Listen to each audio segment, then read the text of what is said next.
First thing I'm gonna say is sorry, Mom. Can I get a hell yeah on 3? 1, 2, 3. Hell yeah! 1, 2, 3.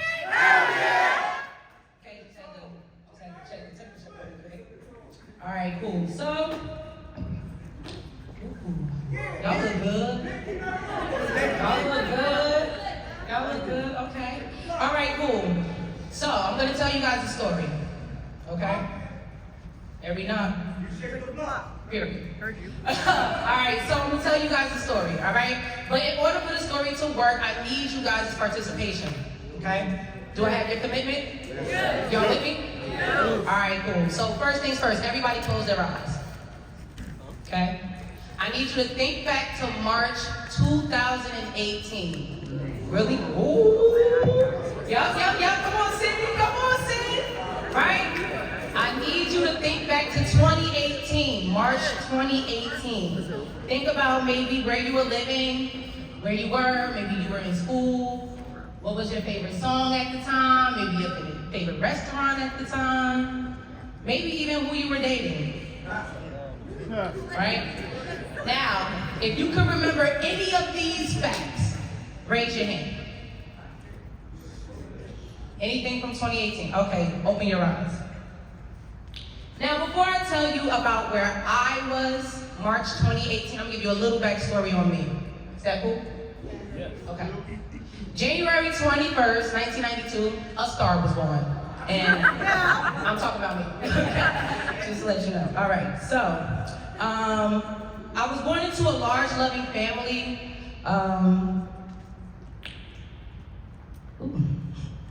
We lived in my family's house in Orange, New Jersey. It was my mom and I, my grandparents, and my aunt and my cousin. We lived there for most of my childhood years, right? Then when I got a little older, my mom and I moved to East Orange, New Jersey, where we remained there. And I even graduated from East Orange Campus High School, so shout out to us. Throughout my teenage years, I was a pretty active kid. I participated in a lot of things. I was a cheerleader. I was in dance classes, things like ballet, tap, jazz, hip hop. At our church, I was a praise dancer, and I was in the choir. I learned, right? I learned a lot of valuable lessons from my mom, though. I learned resiliency, work ethic. I learned about not cutting corners and not taking the easy way out. I would like to call it just being, a righteous woman. So because of these things that I learned from my mom early on, people thought I was way older than what I was. I often was told, and let me know if you've ever heard this, you got an old soul, right? People would always say I had an old soul because my mindset was beyond my years, well, in most cases, right? So in 2018, right? I was 26 years old. I was living in a small apartment right here in this city, North New Jersey. I lived on the first floor. There was a couple above me. They danced bachata, salsa, merengue every single night. Clearly, they were practicing for the Latin Dance Olympics that I didn't know about. My oven didn't get hotter than 375 degrees. My windows were really drafty and old. There was a small rodent problem. Shout out to my cat for keeping it small. But yeah, it was my apartment. I loved it. But I was being evicted. Now I know what you're thinking, okay? I know you're thinking like, how at 26 years old could I be going through this, right? I had a pretty decent job at the time. I learned a lot from my mom, so there was no reason why I was going through this at 26. As the young people would say, that big age, right? But I'll tell you how. But first, let me ask you guys a question. Has anybody ever asked you how old you were and you said the old age instead of the new one? Has that ever happened? Have you ever felt like, when your birthday come around, you still feel like the age you were before, not the new one? You ever felt like that? Yeah. Thank you. Right. So I too was like that. I was 26 years old, but I was making the decisions of a 21-year-old, which told me I was grown, but I have not grown. Since I left my mother's house, I mentally stopped growing. So I decided when I was in court and I was fighting for my apartment that it was time for me to grow up.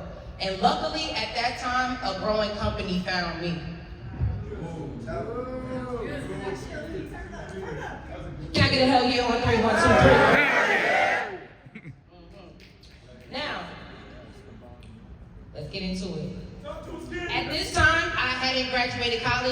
Fun fact, I still didn't.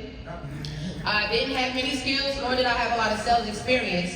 However, I quickly learned that these weren't the qualifications that Empower was looking for, okay? Now, I recently watched a video called So God Made a Farmer by Paul Harvey. And I'm gonna just paraphrase real quick. I know I gotta hurry up, so let's get through it. But he talks about how God, on the 8th day of creation, looked down on earth and saw he needed a caretaker. So God made a farmer, right? Now stay with me. He needed someone who was willing to wake up before dawn, milk cows, work all day in the field, milk cows again, eat supper, then go to town, stay past midnight at a meeting for the school. So God made a farmer. He also needed someone with arms strong enough to wrestle a cat and yet gentle enough to deliver his own grandchild. Somebody to call home, somebody to come home hungry, willing to sit up all night with a newborn cold, watch it die, then dry his eyes and say, maybe again next year. So God made a farmer. And that got me thinking. Empower, like Shaq said the other day on the manager's calls, Empower needs farmers. Now, this is the part where it gets fun. I'm gonna need your interaction, okay? When I point at you guys, I want you to say, we are farmers. Bum, ba-dum, bum, bum, bum, bum. Y'all know it. Okay, let's practice. One time. We are farmers. Bum, ba-dum, bum, bum, bum, bum. Ooh, we gonna have some fun up in here. Okay, great. So, yes, Empower needs farmers. Empower needs someone willing to come to work early, build an office from scratch, host interviews, train agents, take the team to the field, catch the train home, plan the next day, make dinner, and wake up early to do it all over again. Woo! So Empower hired Ashana.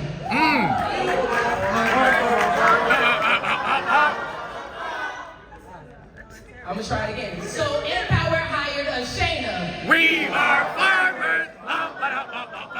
That's what I'm talking about. Empower needed someone flexible enough and able to travel to different states at a drop of a dime. Someone willing to take most problems, scout different areas. Someone who also takes pride in doing things the right way. Someone loyal. So Empower hired Adobe. We are farmers. Yeah. Empower needed someone determined enough to start at entry level, climb through the ranks, take on responsibilities that weren't his, build team after team, monster sales, teach sales, all while not being liked by many of his peers. So Empower hired Demetrius. We are farmers. I'm almost done. I'm letting the Lord use me.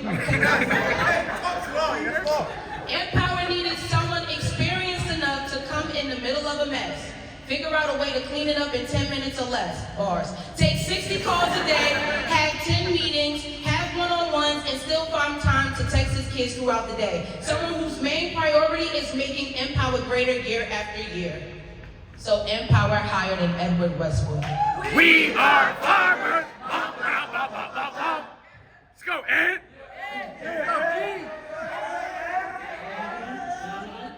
Empower needs people who are strong enough to stand shivering winters, hear out rude customers or frustrated customers, get a bill, drop TPV, go to the next door and think, this one will be the one. So Empower hired a Gerard Knox, a Caitlin Williams, a Kiana Newell, a Mackenzie Weavington, a Emmanuel Tobias, a Delonte Watkins, a Alea Springer, a Susie, aka Susie with the Uzi, a LeBron, a Christy Jones. Empower hired a Lakia Harris. Empower hired us. We are farmers. Now look to the person on your left, look to the person on your right, real quick, look. Usually we say something here at Empower like this, look to the person to your left, look to the person to your right, that person may not be here this time next year. Well, I'm gonna tell you today, respectfully, we're putting that saying to rest. Because that's not what I want. That's not what we want. Love you too, baby. Even though there's some truth to that, like I said, we're putting it to rest. It is up to us to make sure we are all here next year.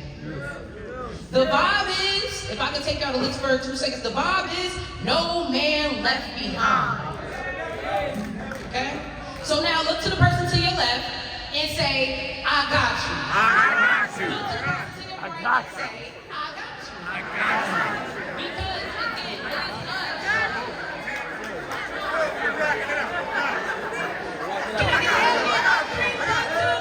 Hell yeah. Now, like I said, it is up to us, right, to be the growth of the company. 2024 is 11 days away. Could you believe that's less than 12? So let me tell you real quick as I wrap up how I see 2024 going for us. 2024, I see it being our biggest year yet. Starting it off with the most amazing bit, the PC Crew!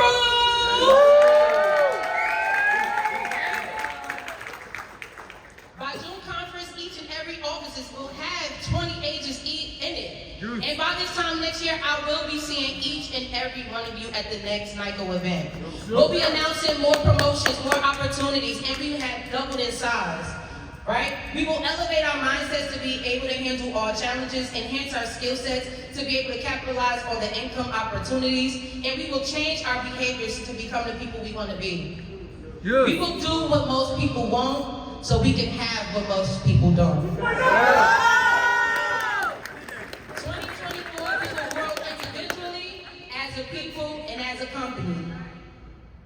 The fate of the company relies on us, and always remember, We are farmers. my name is Lakia Harris, my leader is Demetrius, and I love you all.